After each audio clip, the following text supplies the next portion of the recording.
പ്രിയപ്പെട്ടവരെ, ഒരുപക്ഷെ കേരളം ഒരർത്ഥത്തിൽ, കേരളം എന്ന് പറഞ്ഞ് ചുരുക്കാൻ കഴിയില്ല, ഇന്ത്യ തന്നെ അഭിമുഖീകരിക്കുന്ന ഏറ്റവും പ്രധാനപ്പെട്ട ഒരു പ്രശ്നം ജാതിയാണ് എന്ന് നമുക്കറിയാം.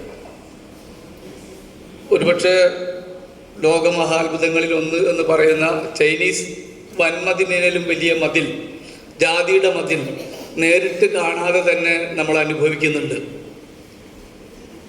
കേരളത്തിൽ സത്യസന്ധമായിട്ട് മനുഷ്യർ എന്ന രീതിയിൽ നാം നമ്മളെ പരിശോധിച്ചാൽ ഒരു ദളിത് മനുഷ്യനോടുള്ള നമ്മുടെ തന്നെ സമീപനങ്ങൾ എങ്ങനെയാണ് എന്ന് പരിശോധിച്ചാൽ ഇതിൻ്റെ ശരിയായ ഉത്തരം കിട്ടും. കറുത്ത മനുഷ്യനോട്, അധ്വാനിക്കുന്ന മനുഷ്യനോട്, ചെളിപുരണ്ട മനുഷ്യനോടുള്ള നിങ്ങളുടെ സമീപനം എന്താണ്? ഞാൻ വലിയ വർത്തമാനങ്ങളൊന്നും പറയുന്നില്ല, അതിനൊന്നുള്ള നേരമില്ല.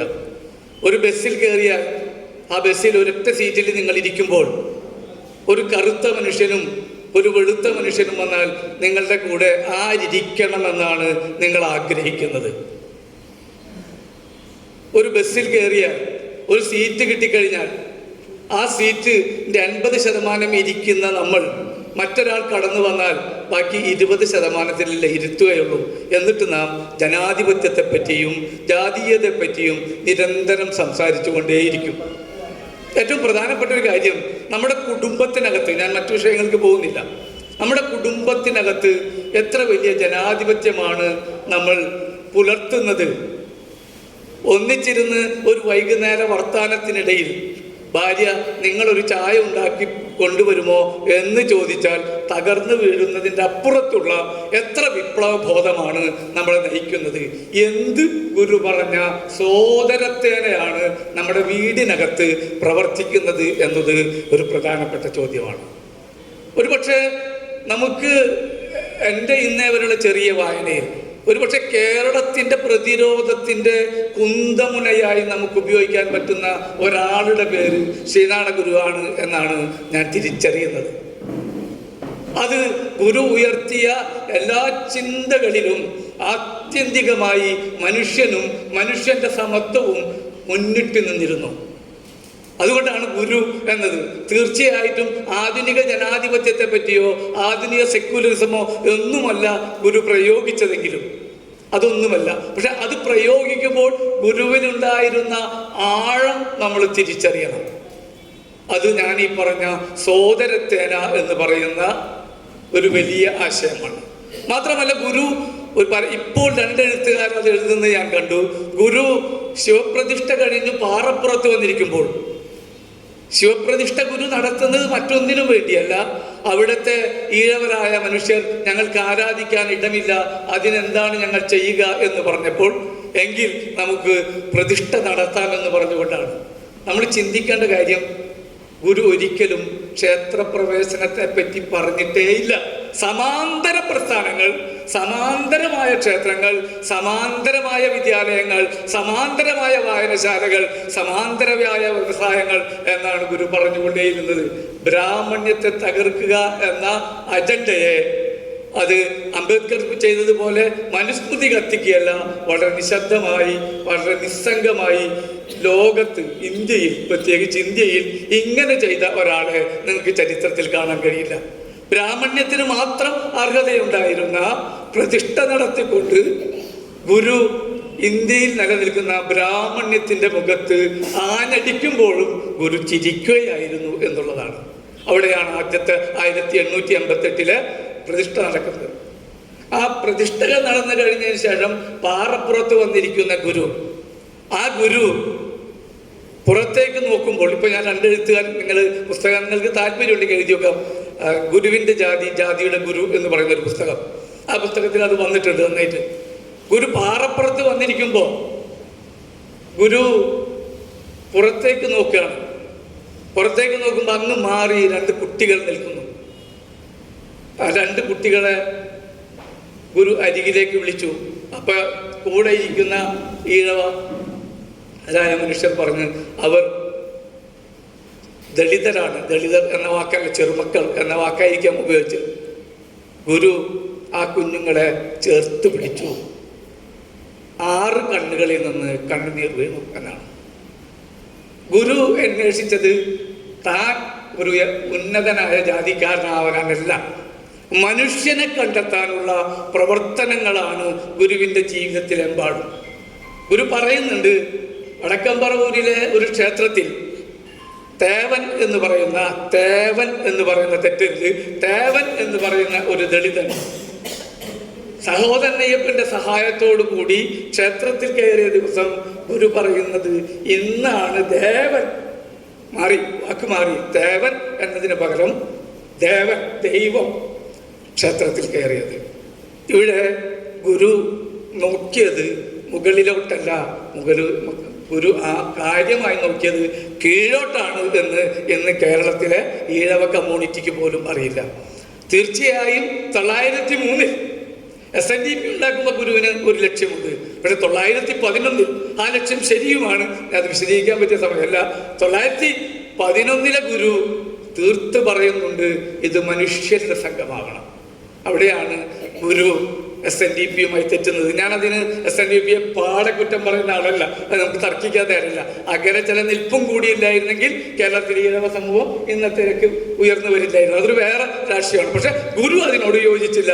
കാരണം ഗുരുവിന് ഒരു മതത്തിൻ്റെയോ ജാതിയുടെയോ വർണ്ണത്തിൻ്റെയോ ലിംഗത്തിൻ്റെയോ ഭാഷയുടെ അതിർത്തികളെ ഭേദിച്ച മാനവികമായ ഒരു ലോകത്തേക്ക്, വലിയ മനുഷ്യ സമൂഹത്തിലേക്ക് തുറന്നു വെച്ച ഒരു കാഴ്ചയുടെ പേരാണ്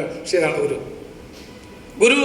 അതേ ഗുരുവാണ് 916 പറയുന്നത്, ഞാൻ മതവും ജാതിയും വിട്ടിരിക്കുന്നു. ജാതി വിട്ട കാര്യം പറയാറില്ല പലരും, മതം വിട്ടിരിക്കുന്നു, അല്ലെങ്കിൽ ജാതി വിട്ട കാര്യം പറയും, മതം വിട്ട കാര്യം പറയും. ഇങ്ങനെ മാറ്റി മാറ്റി പറയുന്ന താല്പര്യങ്ങൾക്കനുസരിച്ച് പറയുന്നുണ്ട്. ഗുരു വളരെ കൃത്യമായിരുന്നു പല കാര്യങ്ങളിലും.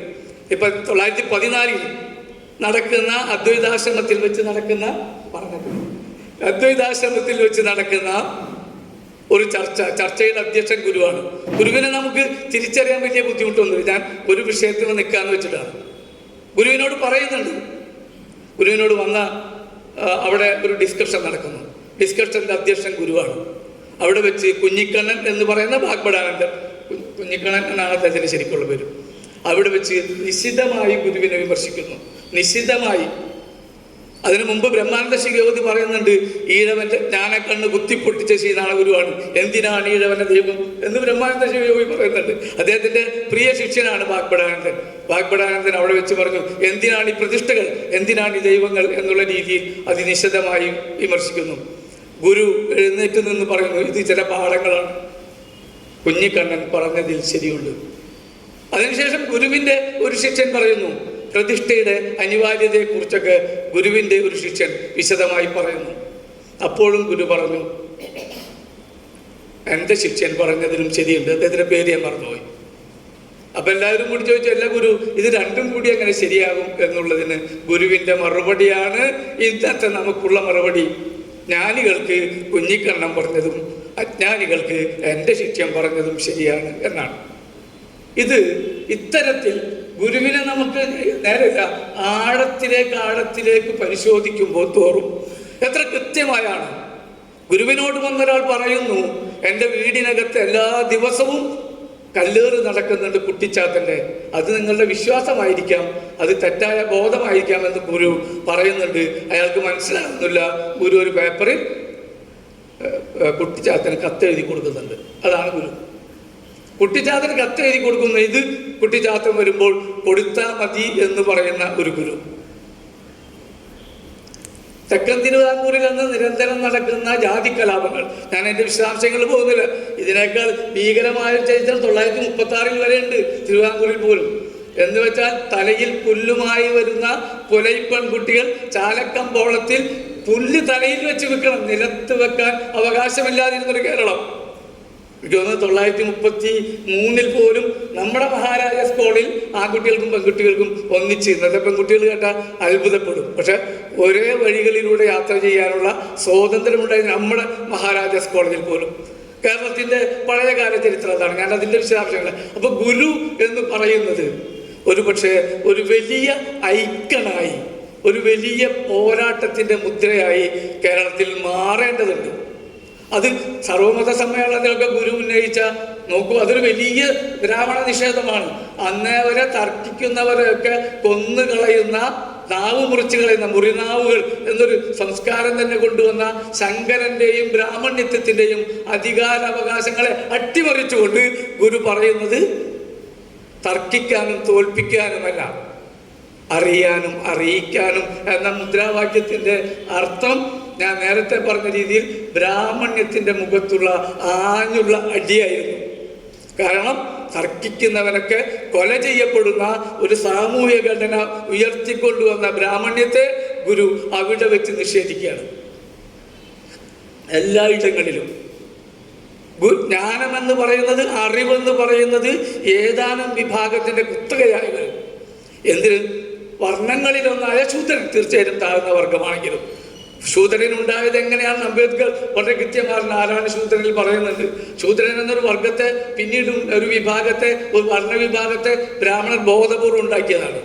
പക്ഷെ കാശ് കിട്ടിയ എല്ലാം പോകും. കാരണം 4 കോടിയോളം രൂപ കൊടുത്തിട്ടാണ് ശൂദ്രനായ ശിവജി അന്നത്തെ ബ്രാഹ്മണർക്ക് കൊടുത്തിട്ടാണ് അദ്ദേഹം ക്ഷത്രിയനായി മാറുന്നത്. അത് രസകരമാണ് അംബേദ്കറുടെ ആ എഴുത്തുകൾ. അപ്പൊ ഞാൻ പറഞ്ഞു വരുന്നത്, ഒരു പക്ഷേ നമുക്ക് സർവമത സമ്മേളനം ഒക്കെ നൽകുന്ന വലിയ ഒരാശയമുണ്ട്. സത്യവ്രത സ്വാമിയാണ് ഒരുപക്ഷെ മലയാളത്തിലെ ഏറ്റവും വലിയ സ്വാഗത പ്രസംഗം അതായിരിക്കും സത്യവ്രത സ്വാമിയുടെ.